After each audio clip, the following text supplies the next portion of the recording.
राहुल गांधी और अखिलेश यादव में आपको कौन अच्छा लगता है?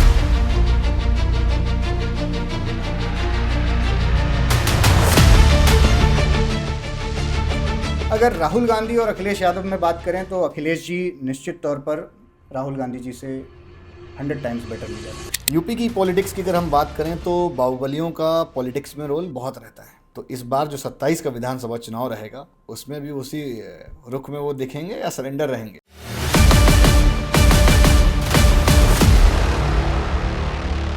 विभिन्न योजनाओं के अंतर्गत यदि कोई नहीं आता है और वो गरीब व्यक्ति है तो वो हमारे अस्पताल में फ्री ऑफ कॉस्ट ट्रीटमेंट ले सकता है। बीटेक कंप्यूटर साइंस की डेडिकेट कर रखी है कि अगर 90% प्लस कोई भी स्टूडेंट, वो किसी भी जात का हो, किसी भी धर्म का हो, किसी भी बोर्ड का हो, किसी भी बोर्ड का हो, उसको निःशुल्क 4 वर्ष की बीटेक कंप्यूटर साइंस की शिक्षा दी जाएगी। ठीक है। राहुल गांधी और अखिलेश यादव में आपको कौन अच्छे लगते हैं? अगर राहुल गांधी और अखिलेश यादव में बात करें तो अखिलेश जी निश्चित तौर पर राहुल गांधी जी से 100 टाइम्स बेटर लीडर हैं। हाँ, अखिलेश यादव जी पर एक line. Akhilesh Yadav ji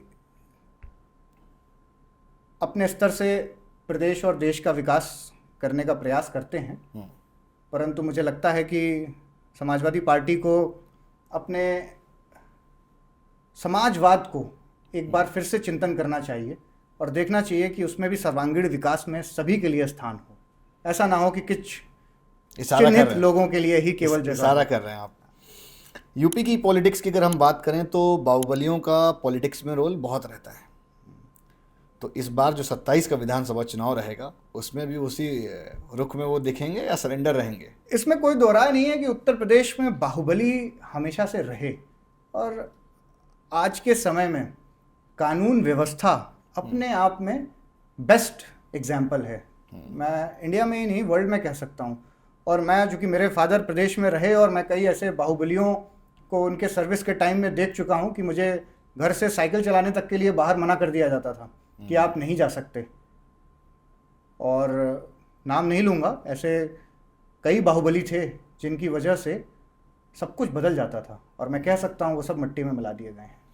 Bhajpa corporate party है या हिंदुत्व का मिशन? नहीं, भाजपा कॉरपोरेट पार्टी बिल्कुल नहीं है। जो भी ये कहता है वो भारतीय जनता पार्टी को जानता नहीं है। आपने देखा होगा यहाँ पर तो अगर कॉरपोरेट पार्टी होती तो शायद जो लीडर्स हैं वो कॉरपोरेट घरानों के होते हैं, लेकिन मेरी जानकारी में कोई भी ऐसा लीडर नहीं है जो अंबानी जी या अडानी जी के परिवार से आता हो। सेंस ऐसा कि कोई नीचे से जा रहा है ऊपर और कोई ऊपर से सीधा आ जा रहा है। दोनों तरह से है, लेकिन हमारी पार्टी में ऊपर से नीचे की संज्ञा तो अभी मैं नहीं दूंगा, क्योंकि आप देखिए मैं ऐसे तमाम नाम आपको गिना सकता हूँ जो बहुत बड़े स्तर पर जुड़े हुए हैं लेकिन आज भी वो काम कर रहे हैं।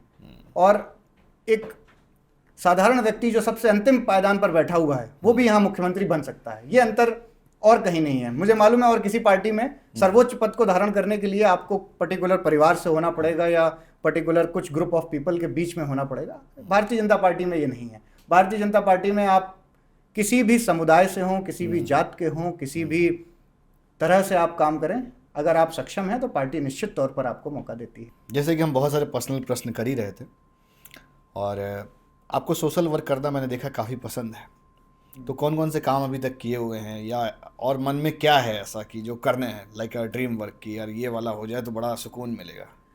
देखिए, मैं अगर कहूँ सोशल वर्क, निश्चित तौर पर मैंने अपने छोटे से जीवन काल में पिछले 1 दशक में अपने स्तर से छोटे बड़े कई कार्य किए और मैं सौभाग्यशाली हूँ कि मेरे साथ साथ रामा परिवार ने भी मेरा पूरा साथ दिया। और मैं आपको बताऊँ, मुझे बड़ा हर्ष होता है, 5 करोड़ रुपए की स्कॉलरशिप, एकेडमिक स्कॉलरशिप प्रति वर्ष हम छात्रों को देते हैं।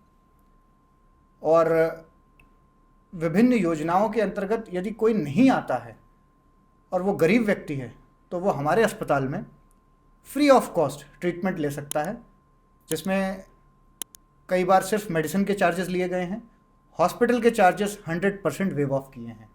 तो मैं आपके ज़रिए आज फिर यहाँ पर भी एक घोषणा भी करता हूँ और बच्चों को कहता हूँ कि अगर मैंने 120 सीट बीटेक कंप्यूटर साइंस की डेडिकेट कर रखी है कि अगर 90% प्लस कोई भी स्टूडेंट, वो किसी भी जात का हो, किसी भी धर्म का हो, किसी भी बोर्ड का हो, किसी भी बोर्ड का हो, 90% उसके +2 से अधिक हैं, तो वो रामा विश्वविद्यालय में आ सकता है, मेरे ऑफिस में संपर्क करे और उसको निःशुल्क 4 वर्ष की बीटेक कंप्यूटर साइंस की शिक्षा दी जाएगी। 1.25 लाख रुपए की लगभग फीस होती है और ये 100% फीस हम वेव ऑफ कर देंगे। कोई फीस नहीं लगेगी, बिल्कुल कोई फीस नहीं लगेगी, 1 रुपया नहीं, 1 रुपया नहीं। और ये वादा है और दावा भी है, अगर कोई आता है तो निश्चित तौर पर हम उसका सपोर्ट करते हैं।